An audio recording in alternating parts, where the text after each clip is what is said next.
The old guy in the corner hasn't seen him. The woman selling the figs hasn't seen him either. Jesus describes him to the scribes at the gate and the kids in the courtyard. He's about this tall, clothes are ragged, belly-length beard. No one has a clue. For the better part of the day, Jesus has been searching up and down the Jerusalem streets. He didn't stop for lunch. He hasn't paused for rest. The only time his feet are still is when he's asking people, have you seen the guy who used to beg at the corner? He searched the horse stable, checked out the roof of a shed. Now Jesus is going door to door.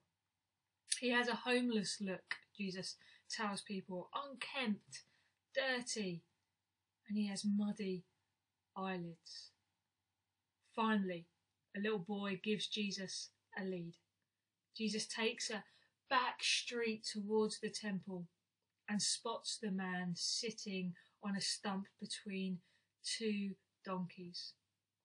Christ approaches from behind and places a hand on his shoulder. There you are. I have been looking for you. The fellow turns, and for the first time he sees the one who let him see.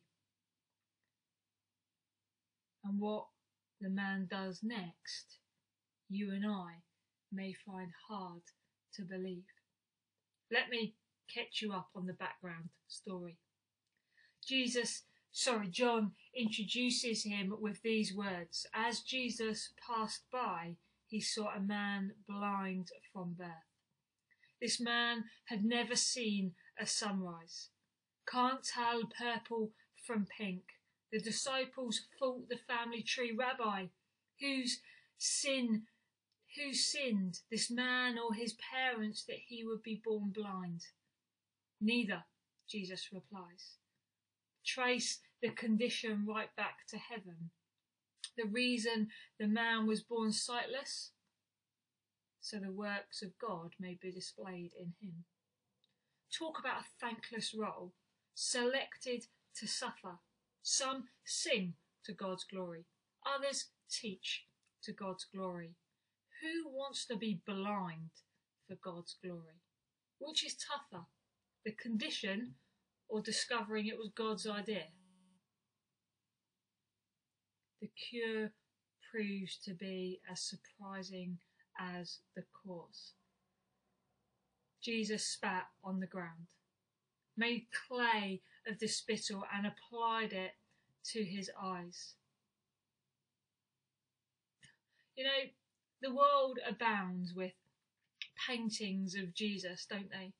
Jesus in the arms of Mary, Jesus in the Garden of Gethsemane, Jesus in the upper room, in the darkened tomb, Jesus touching, Jesus weeping, Jesus laughing, Jesus teaching. But I have never, ever seen a painting of Jesus spitting. Christ puckered up his lips, gathered a mouthful of saliva, working up a blob of drool and letting it go down into the dirt. Then he squats, stirs a puddle of, I don't know what you would call it, holy putty, spit therapy, saliva solution, whatever the name. He places a fingerful in his palm and then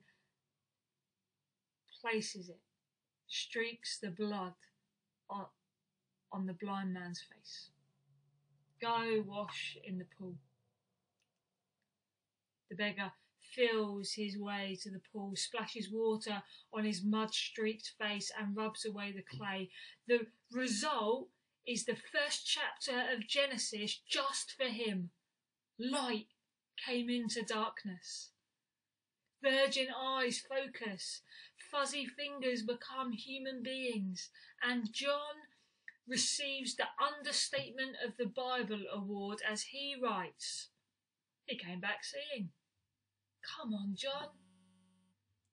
Running ashore of verbs, how about he raced back? seeing. He danced back, seeing. He roared and whooped and hollered, kissing everything in sight for the first time, seeing. This guy had to be thrilled. And we would love to leave it there.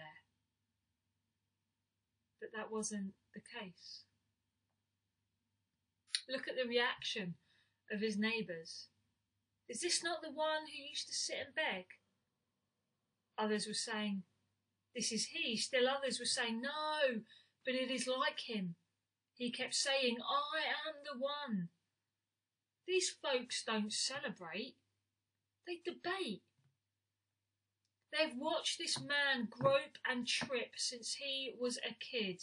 You'd think they would rejoice, but they don't. They march him down to the church to let him have a little kosher test. When the Pharisees asked for an explanation, the was-blind beggar says, he applied clay to my eyes and I washed and now I see. Again, he pauses for the applause, but none come. No recognition, no celebration. Apparently, Jesus failed to consult the healing handbook.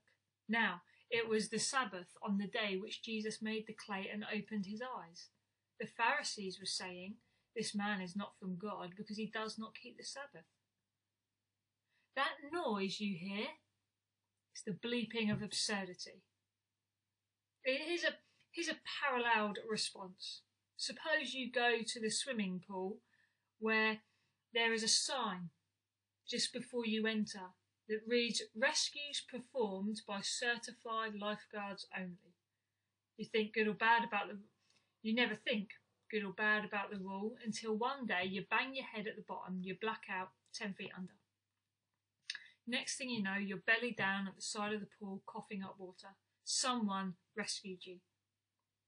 When the lifeguards appear, the fellow who pulled you out of the deep disappears. As you come to your senses, you retell the story. But rather than rejoice, the people recoil. Doesn't count, they shout.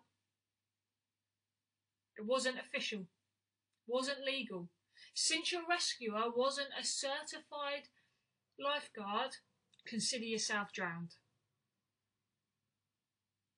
No one would rejoice with this man. The neighbours didn't, the preachers didn't. But hang on, here comes the parents. This is the reaction of the formerly blind man's parents. Verse 18 to 22. They called the parents of the one who received sight and questioned them, saying, is this your son, who they say was born blind? Then how does he see? His parents answered and said, we know that this is our son, and we know that he was born blind, but how he sees we do not know, or who opened his eyes we do not know. Ask him, for he is of age, and he will speak for himself. His parents said this because they were afraid of the Jews, for the Jews had already agreed that if anyone confessed him to be Christ, he was to be put out of the synagogue. How can they do this? Granted, to be pushed out of the synagogue is serious, but isn't refusing to help your son even more so? Who was really blind that day? The neighbours didn't see the man, they saw a novelty. The church leaders didn't see a man, they saw a technicality. The parents didn't see their son, they saw a social difficulty. In the end, no one saw him. So they put him out. And now here he is, back on the streets of Jerusalem. The fellow has to be bewildered. Born blind only to be healed. Healed only to be kicked out only to be left alone. The peak of Everest and the heat of the Sahara all in one Sabbath. Now he can't even beg anymore. How would you feel? You may know all too well. Jesus knows how they feel and knows how they are. Jesus heard that they had thrown him out and went and found him. In case the stable birth for Jesus wasn't enough, If 3 decades of earth walking and miracle working aren't sufficient, if there is to be any doubt regarding God's full-born devotion, he does things like this. He tracks down a troubled pauper. The beggar lifts his eyes to look at the face of the one who started all of this. Is he going to criticise Christ? Is he going to complain to Christ? You couldn't blame him for doing both. After all, he didn't volunteer for the disease or the deliverance. But he does neither.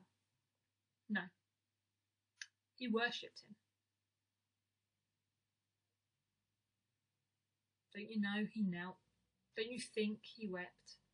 And how could he keep from wrapping his arms round the waist of the one who gave him sight? He worshipped him. And when you and I see Jesus, we will do the same. How dare I make such a statement? You know, I don't have the answer for disease or darkness in life. But I do know this. Everything changes when you look at Christ. Jesus, he came for the blind man, and Jesus is coming to you. The hand that touched the blind man's shoulder will touch our cheeks. The face that changed this man's life will change ours. And when you see Jesus, you will bow and worship.